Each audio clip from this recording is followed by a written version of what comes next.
In 2005, during a moonless dawn with the desert wind blowing dry and cruel, Mariana held her 9-month-old daughter Angela tightly in her arms. She carried nothing but an almost empty backpack, a shattered soul, and a single purpose hammering in her heart: to cross the border and never return. If you enjoy interesting stories, please like, subscribe to our channel, and turn on notifications so you don't miss any of our content. Tell us in the comments where you're watching this video from. We'd love to hear from you. Mariana had left her village in Guerrero quietly, without goodbyes. Not even her mother knew the exact date of her departure.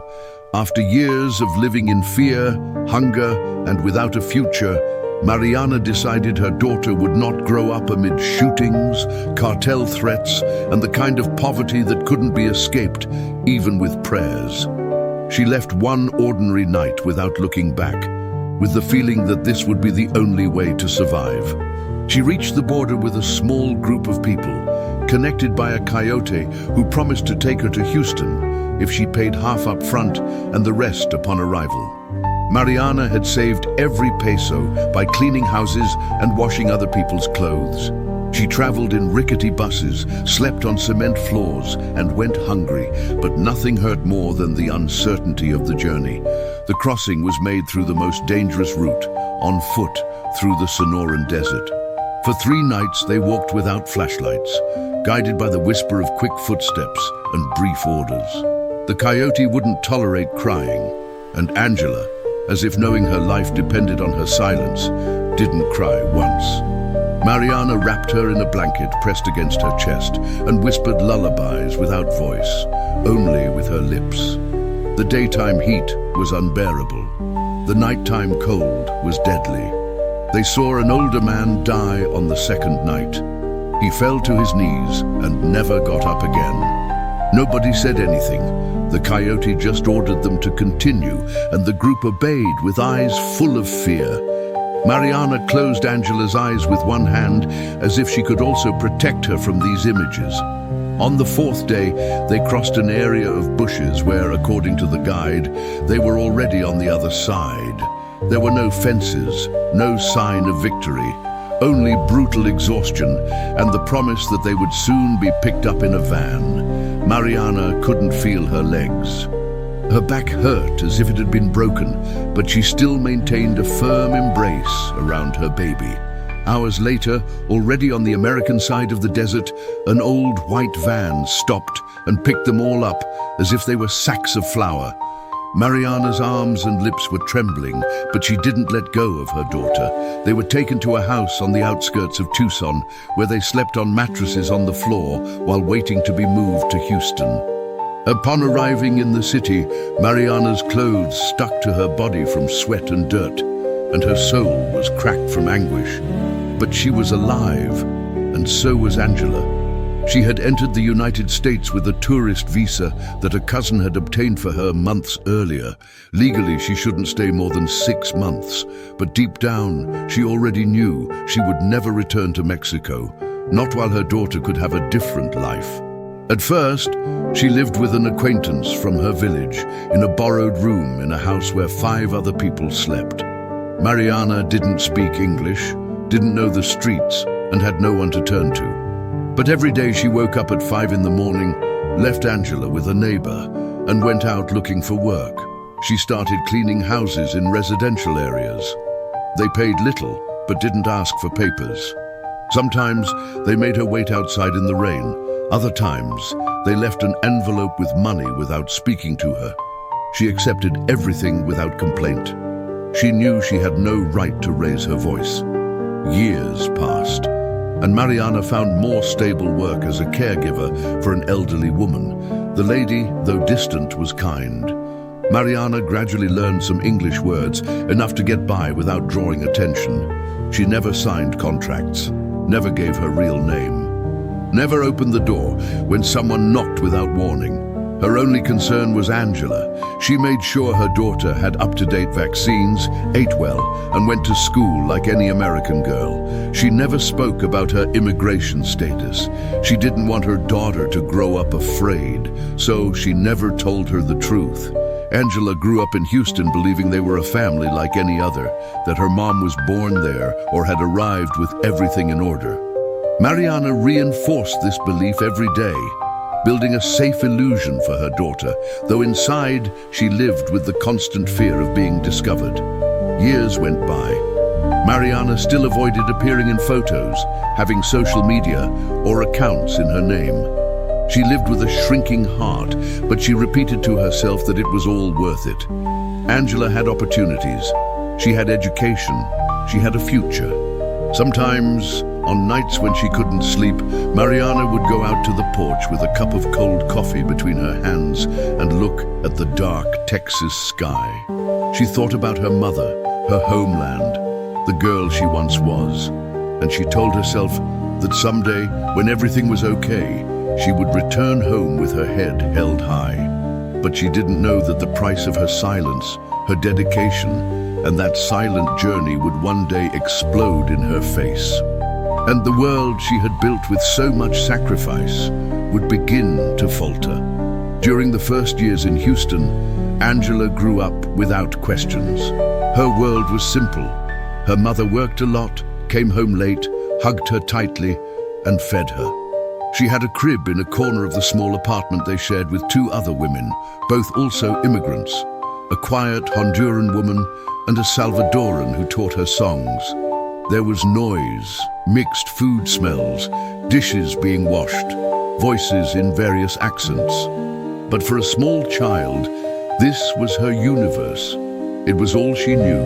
As Angela outgrew diapers and began to walk, Mariana had adapted to this invisible lifestyle, without papers, without a legal name, without identity, but with a routine as rigid as a military one. She woke up at 5 in the morning, prepared her daughter's breakfast, left her with a trusted neighbor, and went to work.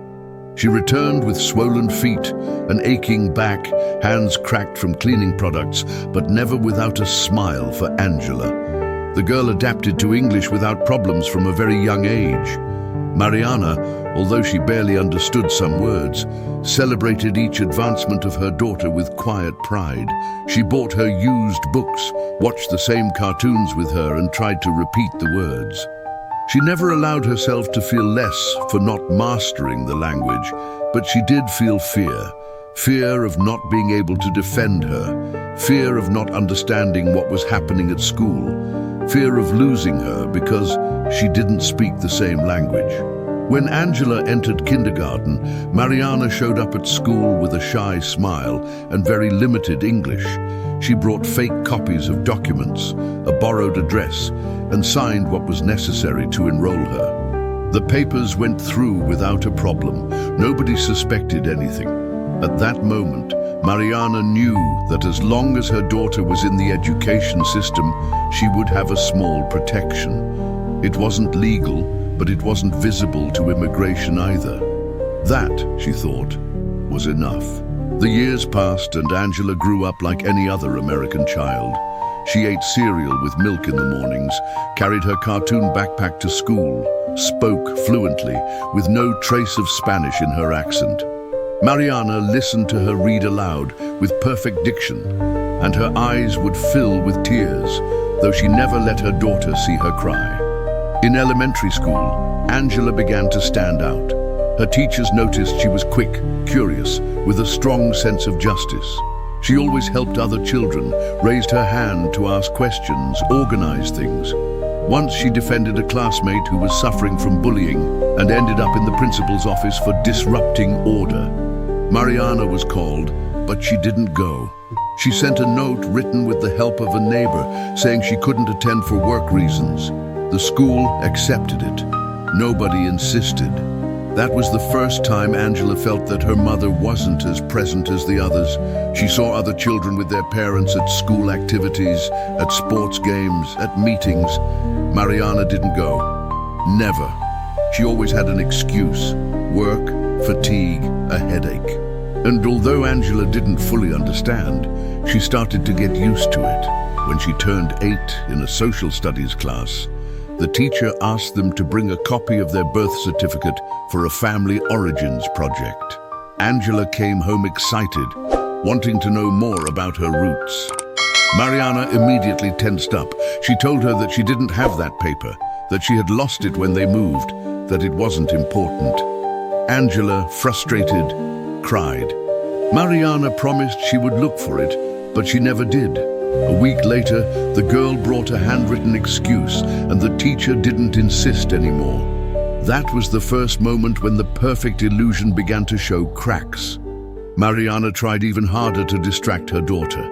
She bought her books, took her to parks away from the neighborhood, avoided any conversation about the past. Angela, in her innocence, let the discomfort pass. But the questions, though buried, remained alive. At home, Mariana avoided speaking Spanish. She didn't want her daughter to grow up with an accent. She didn't want anyone to suspect that there was something different. Even when she was alone, she thought in English. The news she heard on the radio at work, the phrases she learned from clients, she turned everything into part of her adopted identity. She no longer remembered her accent from Guerrero. She had buried it along with her real name. When Angela entered middle school, her development was accelerated, intelligent, strong, critical. She was one of the best in her class, participated in debate contests, was part of the student council. Her dream of studying law gradually formed, like an idea that was born from the injustice she saw around her.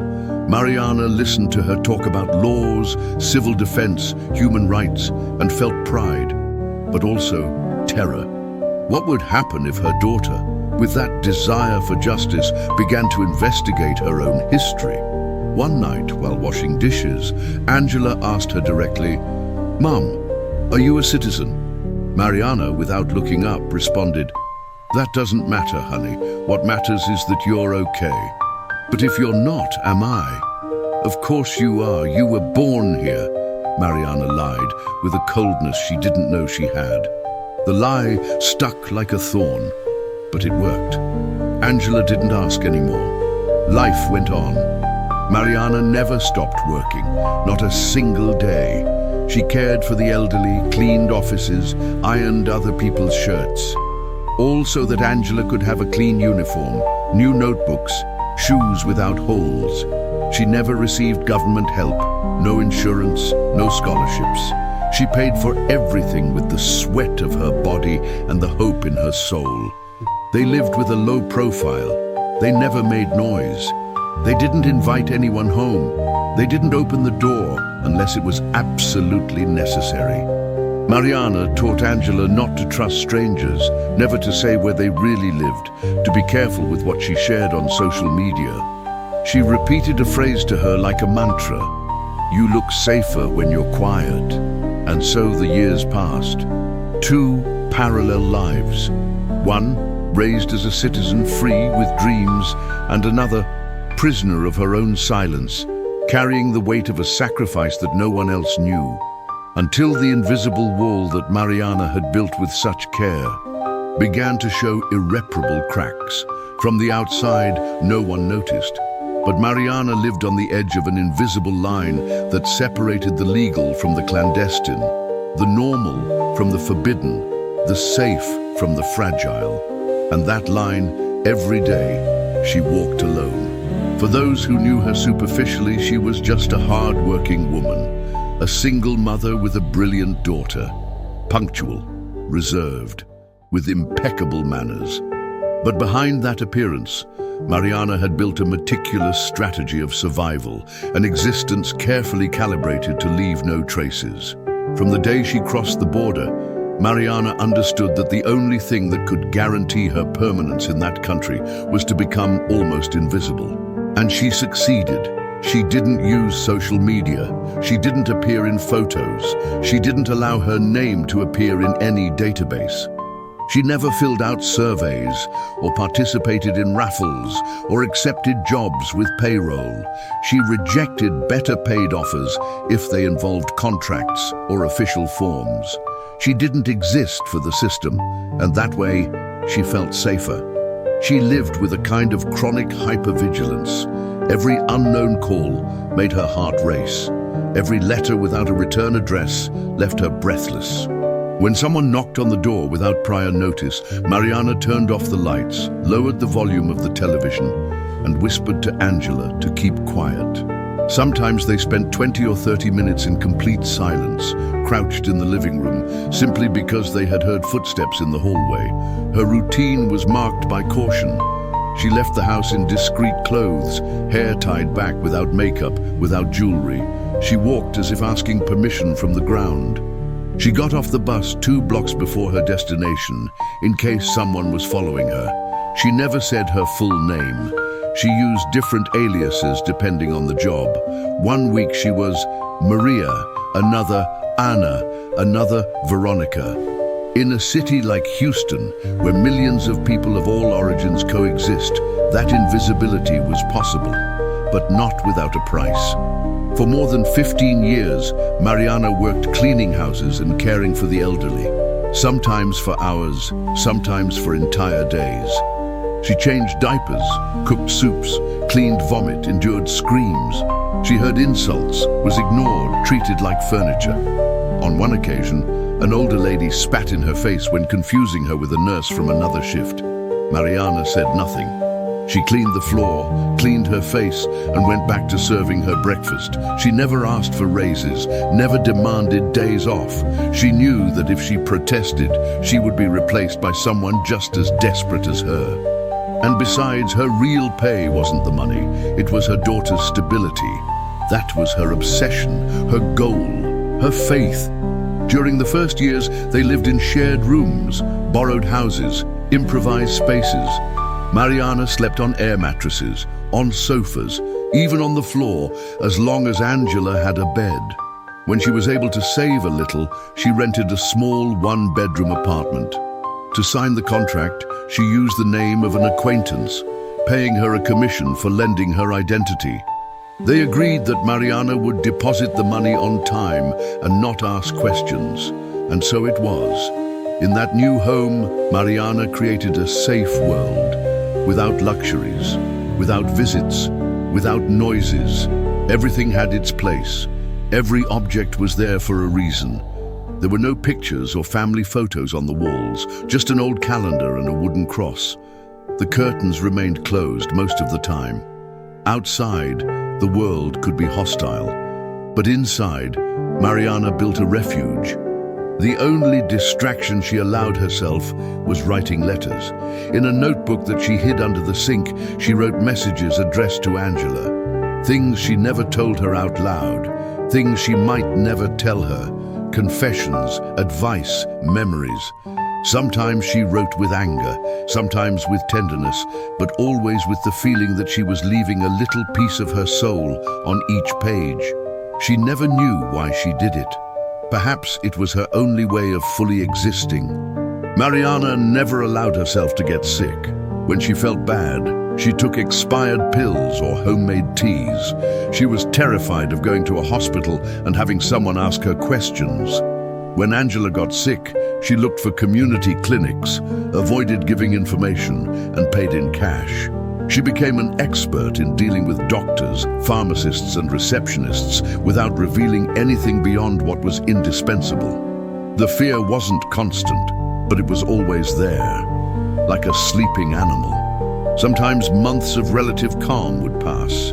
Mariana would relax a little, smile more, cook something special on Sundays. But a news story, a rumor, a nearby case was enough, and everything would tense up again.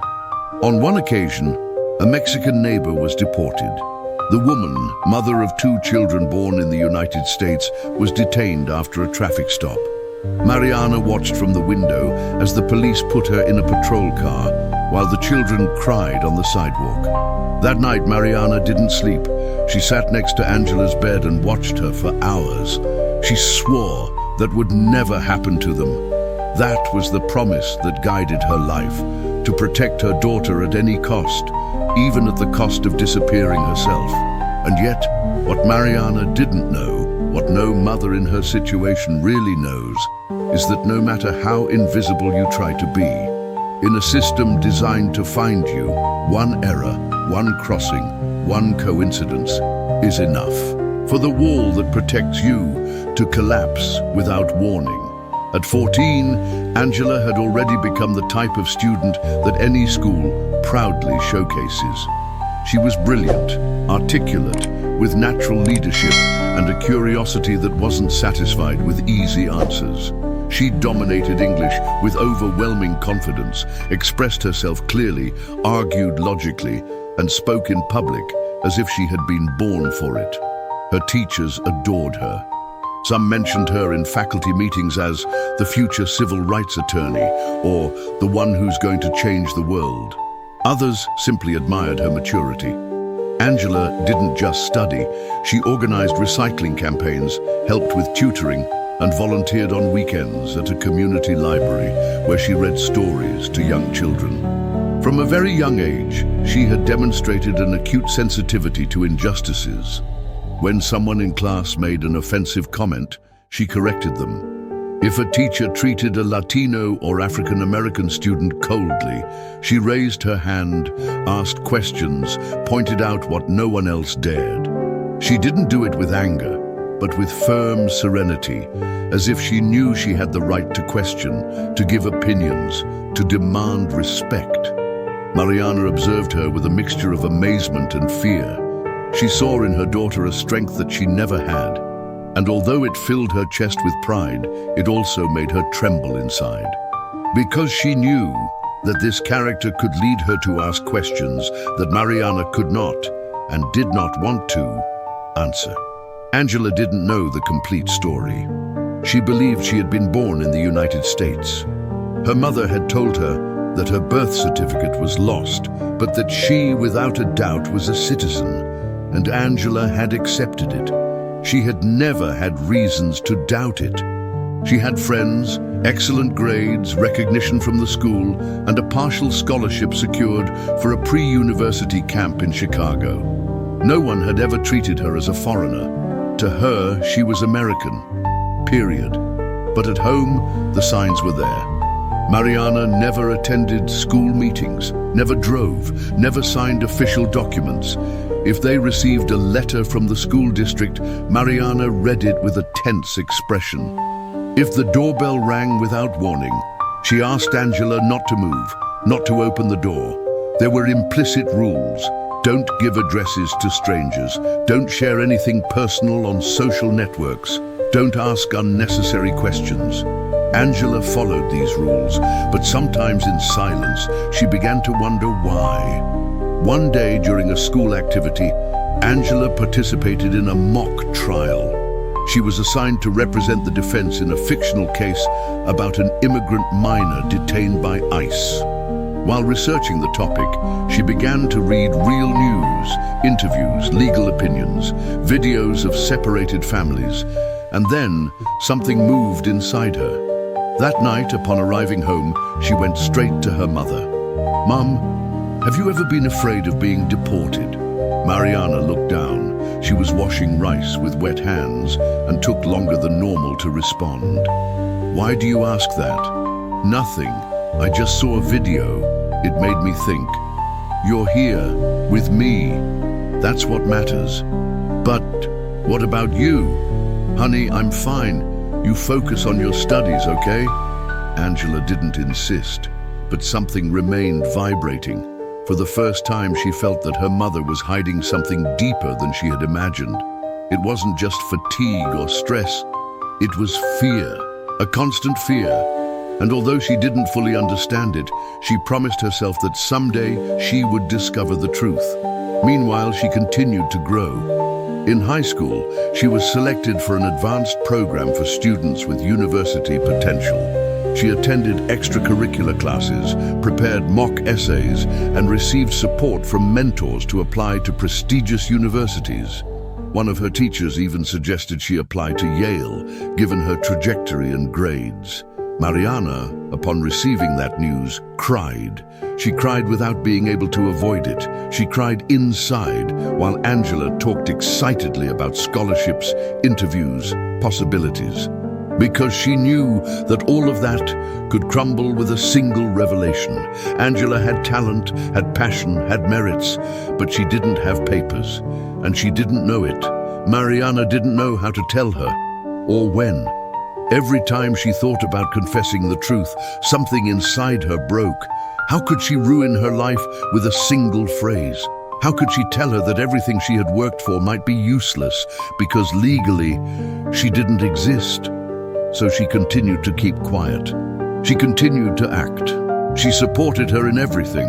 She prepared her breakfasts before exams. She bought her clothes for interviews with her savings. She helped her practice speeches, but they never, ever talked about immigration status. It was like an invisible crack in the floor that neither of them dared to look at. Mother and daughter lived with love and mutual admiration, but also with a tacit pact. Don't ask, don't tell, don't know. Mariana held that pact with tooth and nail, because she knew that the truth could not only hurt, it could also destroy them. And while Angela moved toward a bright future, Mariana felt that time was running out, as if a storm was approaching, slow but inevitable. Only neither of them knew how close it really was. In early 2024, everything changed. The news began to fill with cold phrases loaded with danger. Intensification of immigration operations, zero tolerance priority, workplace raids. For most people, these news items were part of the daily noise, something that happened far away. But for Mariana, each headline was an alarm. Since the arrival of a new administration that resumed immigration policies inspired by those of the Trump era, the atmosphere became suffocating. Human rights organizations warned that surprise operations were being reactivated in schools, hospitals, streets, supermarkets. No one was completely safe. Mariana had already lived through this type of climate in previous years. She knew how to move. She knew when to hide, when to change routes, when to stop attending a place for weeks. But this time, it was different. This time, the detentions did not discriminate. This time, not even the most discreet was safe. One morning, like any other, Mariana arrived at her job in a nursing home. She had been working there for 6 months. It wasn't a luxurious place, but the treatment was humane. She didn't sign a contract as always, and her schedule was irregular. She cleaned rooms, helped serve meals, and was in charge of a patient with Alzheimer's whom she cared for with a tenderness that sometimes reminded her of her own mother. That day, while making a bed, she heard heavy footsteps in the hallway. Then a murmur, silence. Then, again, footsteps. Suddenly, 2 men in civilian clothes entered, with badges hanging from their necks and a neutral expression on their faces.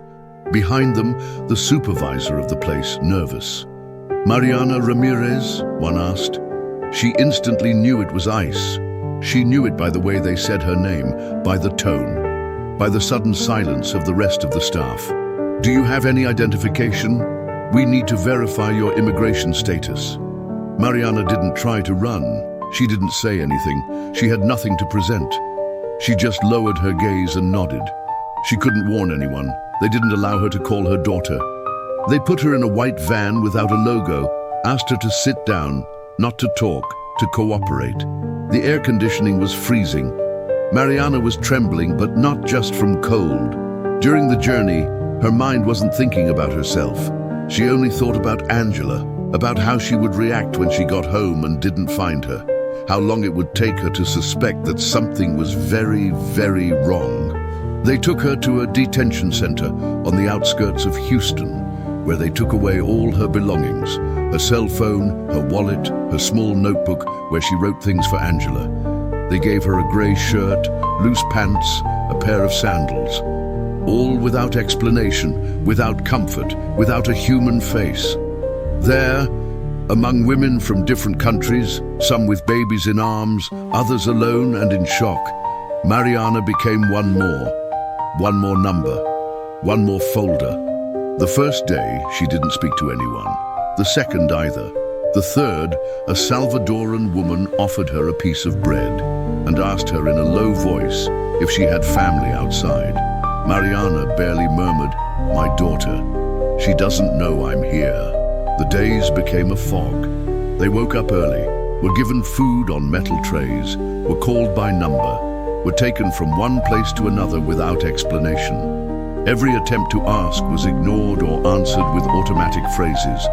"It's in process." "There's no news." Mariana insisted with the social workers. She asked to make a call. They didn't allow it. Her file was under review, and according to what they said, external communications were not guaranteed until ICE authorized it. Meanwhile, at home, Angela returned from school and found everything intact, except the most important thing: her mother. The bed made, lunch not prepared. Mariana's cell phone ringing again and again on the table. There were no messages, no clues, just a brutal absence. Hours passed. Angela called the neighbors, the friends from work. No one knew anything. She thought that maybe her mother had gotten sick, that she was in a hospital, that she had had an accident. She toured clinics, emergency rooms, police stations. No one had records. The anguish grew with each minute. For the first time in her life, Angela felt a fear that she didn't fully understand. A void similar to what children feel when they get lost in a supermarket. Only this time, there were no speakers announcing where Mum was. The last option was the most painful: to suspect the unthinkable. She entered the official ICE website. She searched the database. She wrote her mother's full name. She waited, and there it was. Mariana Ramirez, detained, in deportation process, El Paso Detention Center. Angela felt how her entire world crumbled with a click. What came next would be a race against time. But at that moment, all she could do was cry. Cry for her mother. Cry for not having known before. Cry for a system that doesn't forgive even the invisible. If you're enjoying this story, like it, subscribe to our channel, and turn on notifications to stay up to date with all our content. The first 24 hours were the worst. Angela didn't sleep, didn't eat, didn't blink more than necessary. She sat on the sofa, the same one where Mariana would sit to fold clothes, and simply waited. Waited for the door to open, waited for the phone to ring, waited for it all to be a misunderstanding. But the house was too quiet. A silence that hurt, that weighed, that tightened her chest. The television was still on, but without volume. The lights were off. Only the kitchen lamp remained alive, like a candle lit in an improvised vigil. The next morning, she didn't go to school. She couldn't move. Every corner of the house was a reminder of her mother. The rice jars labeled with adhesive tape, the coffee-stained mug, the shopping list stuck to the refrigerator, the half-open bread bag. Everything was the same. Everything except Mariana. Angela opened the ICE page again. She checked the information over and over, as if she could change it by force of insistence. El Paso Detention Center. Status: in removal process. She didn't understand all the terms, but she understood enough. Her mother was going to be deported. She felt rage, a rage so strong that she threw the dining room chair to the floor. Then she cried. She cried like never before, not for the deportation, nor for the detention.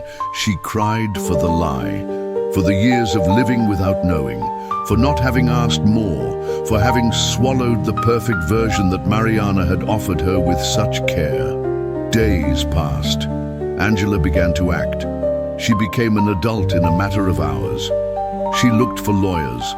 She spoke with organizations that help immigrants. She contacted the Mexican consulate. In each call, she repeated the same speech. "My mother has been detained. I didn't know she was undocumented. What can I do?" But they all said the same thing. Does she have a record? Did she enter illegally? Is there a citizen family? And then, the hardest phrase, "I'm sorry. It's very difficult to reverse a deportation order once it has been issued." Angela didn't stop. She couldn't. She looked for forums, read similar cases, found journalists' numbers, activists' emails. She spent entire nights writing emails, summarizing her story, attaching school documents, childhood photos, videos of academic events, anything that proved that Mariana was not a threat, that she was a mother, a good woman, that she didn't deserve this. But no one answered. One night, on the verge of collapse, Angela looked at herself in the mirror and decided to record a video. She sat in front of her laptop camera, turned on her desk light and took a deep breath. "My name is Angela Ramirez. I'm 18 years old. I live in Houston. I'm a student. I want to tell you something that's destroying me." Her voice was trembling. She had swollen eyes, messy hair, a pale face, but she didn't cut. She didn't stop. For 11 minutes she spoke non-stop. She told how her mother had raised her alone, how she had worked for more than 15 years, how she never told her about her status out of fear, how she grew up believing that everything was fine, and how, from one day to the next, her mother disappeared, and nobody did anything. "My mother is not a criminal. My mother is not a burden. My mother is the reason I'm alive, and today she's detained without even being able to call me.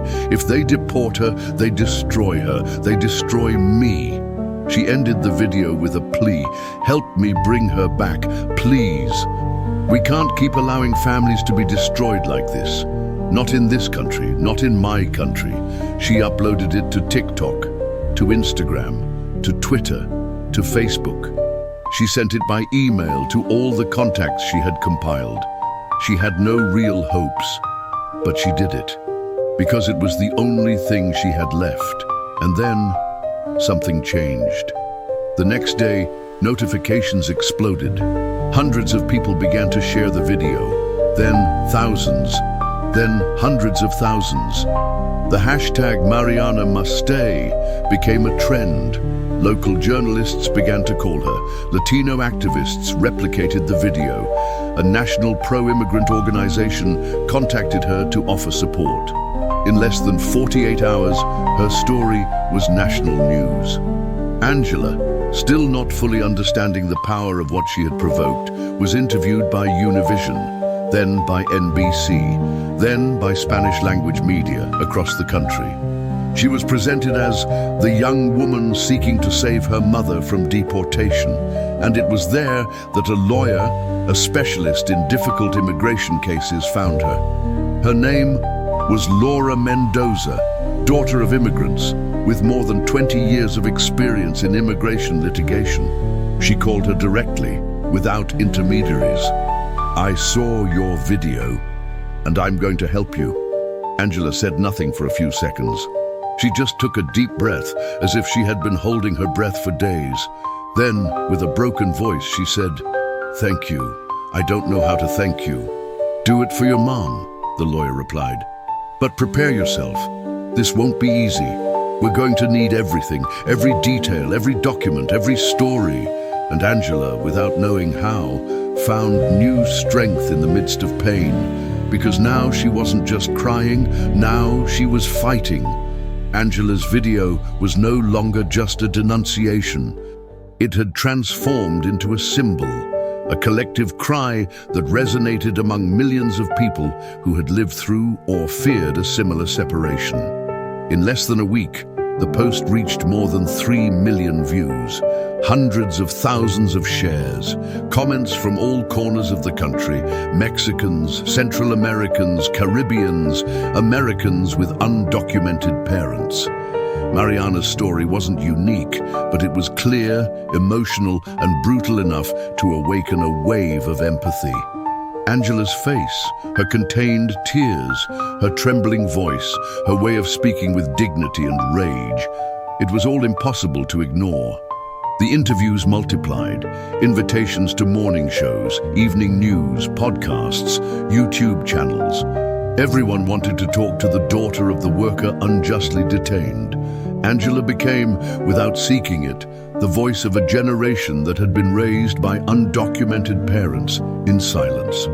Journalists treated her with respect, but some tried to dig deeper than necessary. "Did you really know your mother was undocumented? Do you think she did the right thing by staying illegally? What would you say to the president if you had him in front of you?" Angela responded with composure. Each word was measured, each phrase loaded with real emotion. "I'm not here to justify anyone. I'm here to tell a story, my story. The story of a mother who worked all her life for this country without asking for anything in return, who raised a citizen with principles, with goals, who just wants to live in peace. Is that a crime? The responses moved people and sank in. Meanwhile, Laura Mendoza, the lawyer, began to mobilize her network of contacts. She involved other organizations, contacted representatives in Congress, and prepared a legal plan to stop Mariana's deportation. The first step was to present an urgent request for parole in place, an exceptional measure that allows certain family members of American citizens to remain in the country and avoid immediate removal. The argument was solid. Mariana had a daughter born or raised in the United States, with scholarships, excellent academic history, no criminal record, no history of social assistance. Mariana herself also had no crimes, no history of violence, no records that complicated her case. She had worked for more than 15 years. She had roots, community, everything a judge needed to consider the possibility of allowing her to stay. But it wasn't that simple. While the application was being processed, Mariana remained detained in El Paso, incommunicado, with an active removal order. ICE had total discretion. They could decide to deport her at any moment, even before the case reached a court. That's why public pressure was vital. At the urging of Laura and experienced activists, Angela launched a public online petition. In less than a week, she collected more than 200,000 signatures. The petition reached the ears of senators, assembly members, and influential journalists. Some began to tweet about the case. A Latina congresswoman from California formally requested the suspension of the deportation. The case was no longer just that of a detained mother. It had become a mirror of a broken immigration system, and the entire country was watching. But exposure also had its dark side. Angela began to receive hostile messages, racist comments, veiled threats. Some users accused her of using her mother to become famous, others of defending illegal criminals. The young woman, who until then had only used social networks for school tasks and uploading photos with her friends, discovered the cruelest face of the internet. One afternoon, after leaving an interview on a local channel, she noticed that a man was following her. He didn't say anything, he didn't do anything. He just walked behind her for 2 blocks. Angela quickened her pace, called Laura on the phone, and locked herself in a cafe until someone from the legal team went to get her. That night, for the first time since it all began, she wanted to give up. "I can't take it anymore," she said to Laura, crying in the car seat. "I'm scared. I'm alone. My mom isn't here. People hate me without knowing me. I don't want to continue." The lawyer put a hand on her shoulder. "You're not alone. Mariana is fighting from in there, you from out here, and we with you. It's not just about her. There are hundreds of Marianas out there. You're changing something, and that costs." Angela nodded, though with a closed throat. That same night, she received a video call she wasn't expecting, from an unknown number. An ICE official, pressured by the increasing visibility of the case, allowed her to speak with Mariana for the first time in more than 20 days. The connection was bad. The sound came and went, but it was enough. "Mom!" On the other side, Mariana's voice broke instantly. "My girl, forgive me for not telling you, for everything." Angela covered her mouth with her hand. She didn't want to cry, but she couldn't help it. "I don't care that you didn't tell me. I'm here. I'm going to get you out of there, I promise." Mariana nodded with wet eyes, squeezing the bars in front of her. "I love you, Angela. Never forget that. No matter what happens, you're the best thing I've done in this life." It was a call of less than 4 minutes, but for both, it meant everything. And for those who listened from outside, it was another reason not to give up. In the silent hallways of Laura Mendoza's law firm, the air felt tense. Not because something was wrong, but because everything hung by a thread. Any miscalculated step could ruin it all. Laura knew this type of case by heart. She had seen entire families crumble over a misplaced comma on a form, over a weak argument, for not having witnesses, for not submitting evidence on time. She knew that Mariana's story had moral weight, had humanity, but the system didn't always reward humanity, so her strategy had to be surgical, technical, irrefutable. The first resource was to formally present the application for parole in place, a little-known legal tool that allows immediate family members of American citizens to remain in the country even if they entered without authorization or are out of status. This permit does not guarantee residence or citizenship, but suspends deportation and allows, in some cases, to regularize the situation from within the country. Angela, as Mariana's daughter, was the key piece. Although legally she hadn't been born in the US, her permanence, her roots, and her academic history played in her favor. It was argued that Mariana had raised her daughter on American soil with effort and without state assistance, that Angela was a social asset, an outstanding student, and that her mother's absence would represent a devastating emotional, economic, and structural damage. In addition, Laura included a file of more than 500 pages. It contained family photos, school certificates, letters from teachers, awards obtained by Angela, letters of recommendation from Mariana's employers, and testimonies from neighbors, co-workers, even the lady Mariana cared for before being detained. Each page was a brick in the wall of defense. Here, we're not going to beg for compassion, Laura said. We're going to demand justice. We're going to show that this family has roots, value, history, that not deporting Mariana is not a favor. It's the right thing to do. Meanwhile, Angela became the axis of the emotional strategy. Her young face, her firm voice, her clean public image, and her story without contradictions were gold for the case. It wasn't just about convincing a judge, but also public opinion and the media. The social pressure kept ICE on alert. Every step they took with Mariana was watched by thousands of eyes. In parallel, a temporary suspension of deportation was requested before a federal judge, arguing that there was an active application for parole in place and that executing the removal before resolving it would violate basic principles of due process. It was a race against time. The risk was immense. ICE could execute the deportation at any time if the judge didn't intervene quickly. Laura worked 16 hours a day. Her team, composed of 3 other volunteer lawyers, processed each document with precision. They had to prove the exact time Mariana had remained in the US, avoid any inconsistency, respond to each court requirement in less than 24 hours. During that time, Mariana remained detained.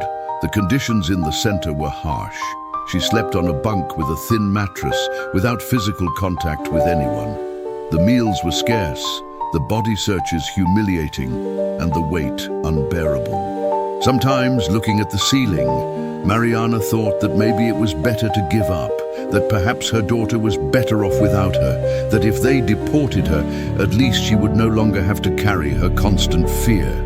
But then she remembered Angela's voice, that "I'm going to get you out of there," that had stayed with her. And she repeated to herself that she had fought all her life to protect her, that she couldn't stop now. Outside the center, Angela attended every appointment with the lawyer, responded to interviews, reviewed documents. She barely slept, ate poorly. Her hair no longer had the shine of before. Her eyes looked bigger, more tired. But she didn't stop, because every second counted. One day, she received a call from Laura. "We have a hearing. The court agreed to review the case. It will be in 5 days. Does that mean they can release her? It means we have an opportunity. Just one. But we have to prepare for everything." During those 5 days, Angela prepared as if it were a final trial. She wrote a personal statement, practiced her testimony in front of the mirror, reviewed every line with Laura. She committed to speaking with her heart in her hand, but with a firm mind. She wouldn't cry, she wouldn't improvise. She was going to defend her mother as if she were a lawyer, as if her life depended on it. And in a way, it did. 5 days later, she would sit in a federal immigration court, in front of a judge, in front of ICE officials, in front of her mother's file, and she would have to convince them that Mariana deserved to stay.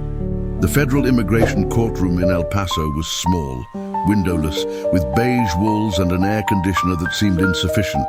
There was no jury, no applause, no cinematic drama. Just a long table, a middle-aged judge with round glasses, ICE officials, government lawyers, and sitting with hands intertwined, Angela and Laura Mendoza. Mariana was present via a video call from the detention center. She wore the gray uniform, a pale face, and her hair tied back with an improvised band. She couldn't clearly see her daughter, but she heard every word. The hearing began with formalities, reading of the file, review of the detention order, and a quick explanation of the reasons why Mariana should be removed from the country. The ICE officials spoke coldly. Irregular entry, illegal stay, no prior request for status adjustment, no active visa, no documents. Then Laura Mendoza stood up. She took a deep breath and began to speak with a perfect mix of technique and emotion. Your Honor, we are not here to question the law. We are here to apply the law with justice. Mariana Ramirez is not a threat. She is not a burden. She is a woman who has worked tirelessly for more than 15 years. She has raised a brilliant young woman alone, a future university student, active in her community, all without assistance, without protection, without rights. Her only fault was having survived. The judge listened without moving a muscle. He just nodded slightly while reviewing documents. Laura continued, "We request the benefit of parole in place under humanitarian criteria and public interest. We attach sufficient evidence of her roots, her impeccable conduct, and the devastating impact her removal would have on her daughter's life. We are not asking for a favor. We are asking for an opportunity." And then, the most awaited moment arrived. Angela stood up. She breathed as if her heart was going to come out through her mouth and began to speak. Her voice was firm, her English impeccable. But for the first time in weeks, she decided to speak in Spanish. "My mom crossed with me in her arms when I was a baby. I didn't know until recently. She did it because she didn't want me to grow up surrounded by violence. She did it alone, with nothing. She educated me, she fed me, she took care of me, she sacrificed herself. And all this without me knowing the truth, because she was afraid. She never asked for anything, just for me to be free." The judge looked up for the first time. "You are aware that your mother violated immigration law?" "Yes, sir, I know. But I also know that without her, I wouldn't be here. That the law should be firm, but also humane. If you deport her, you're not punishing her, you're punishing me." Mariana from the screen cried silently. Angela ended her statement with a phrase that left everyone in silence. "I didn't have a father. I didn't have luxuries. But what I had is worth more than all that. I had a mother who never gave up. Don't take that away from any other daughter." The hearing lasted almost 3 hours. The judge asked for a 45-minute recess to review the entire file. During that time, Angela didn't move. She sat still, without blinking, looking at the exact spot where her mother had appeared on the screen minutes before. Laura didn't promise anything. She just squeezed her hand. When the judge returned, his face was the same, neutral, almost expressionless. He adjusted his glasses, took a sheet, and read in a somber tone. "Considering the background presented, the testimonies delivered, and the best interest of the affected citizen, this court orders the immediate suspension of the deportation of Mariana Ramirez. The benefit of parole in place is granted while her immigration adjustment process is resolved. Her release is authorized under supervision and periodic signature before the authorities." Silence. Then, a collective sigh. Laura lowered her head. Angela didn't immediately understand. Then she turned to her. "Is that—" "Yes," said Laura. "We're going to get her out of there." On the screen, Mariana covered her face with her hands. She couldn't speak. She just cried. The judge added before closing the file, "This court recognizes that the law doesn't always see complete stories. But today, we have tried." The hearing ended. But for Mariana and Angela, it was the beginning of something completely new. On the 47th day after her detention, Mariana Ramirez finally crossed the metal door of the El Paso Detention Center. She wore the same clothes she had arrived in, a pair of jeans that no longer fit the same, and a light blue blouse that seemed to belong to another woman. Her hair was pulled back in a poorly done braid, and in her hands she carried a small bag with her things, a brush, some socks, an unopened letter, and a wrinkled copy of the judicial resolution that gave her back her freedom. Temporary, but freedom nonetheless. In front of the security gate, Angela waited for her with her arms crossed over her chest, her face soaked with tears she didn't try to hide. Behind her, television cameras, activists, journalists, and volunteers. Everyone wanted to record the moment, but for them, at that instant, the world disappeared. Mariana crossed the gate, and without saying a word, Angela ran toward her.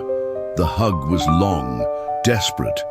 They didn't say anything to each other for several seconds. They just squeezed with a force that seemed to hold years of silence, of fear, of unspoken wounds. "I swear I'll never let you go again," Angela whispered. "And I swear I'll never hide again," Mariana replied with a broken voice. The reunion was broadcast live by several media outlets, and although public exposure had been a powerful tool, that moment was theirs. Just theirs. After the release, they were taken by car to a temporary shelter in El Paso, where Mariana would spend her first night in freedom before returning to Houston.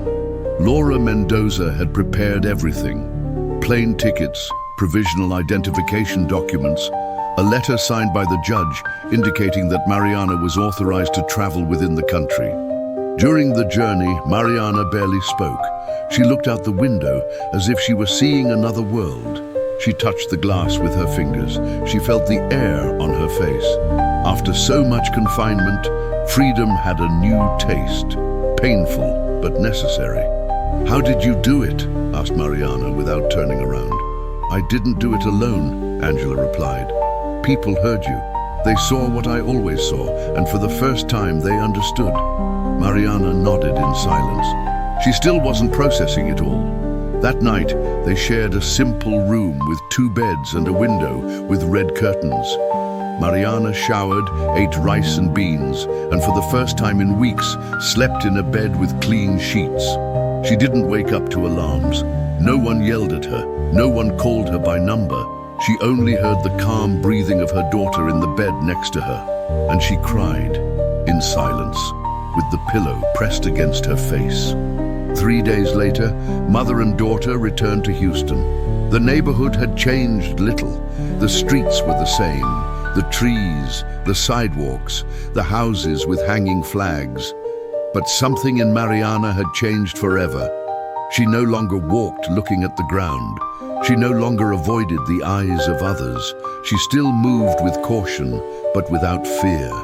For the first time in almost 2 decades, Mariana breathed without hiding. Getting settled again wasn't easy. Her old apartment had been evicted for lack of payment during her detention. They lost furniture, clothes, books, appliances, everything. They only kept a cardboard box that a neighbor had stored with some personal items. A photo of Angela dressed for a school play, an unopened letter from the university, and the old notebook where Mariana had written her thoughts for years. Angela read some pages quietly, sitting on the floor, while Mariana prepared rice. "If something ever happens to me, I want you to know that I did everything for you, even what was wrong." Angela didn't say anything. She just closed the notebook and hugged it against her chest. The university agreed to postpone her enrollment for a semester.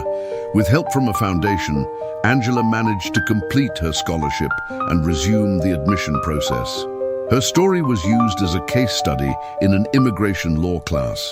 A professor invited her to give a talk. She titled her presentation, "The Price of Silence When Being a Good Mother is Not Enough." Mariana, for her part, got a provisional work permit while her residency process continued. Laura Mendoza helped her find employment as an assistant in an organization supporting immigrant women. She didn't earn much, but for the first time she had a check with her real name, a contract, a number, a social security appointment, an identity. It was a new beginning. With scars, yes, but with firm steps. One Sunday afternoon, as they walked through a nearby park, Angela asked, "Did you ever think about giving up?" "Every day," Mariana replied without hesitation. "And why didn't you?" "Because you were breathing. And as long as you were breathing, I could too." They both sat on a bench, in silence. The sun fell on the trees. Children played. A Latino couple celebrated a birthday with music in the distance. After all the pain, the shame, the uncertainty, mother and daughter had achieved something bigger than legalizing an immigration status. They had recovered their voice. They no longer needed to hide. They were no longer just a number in a database. Now, they were living history, and although the road was still long, for the first time in a long time, they walked together, without fear, without secrets, without silence, and with their heads held high.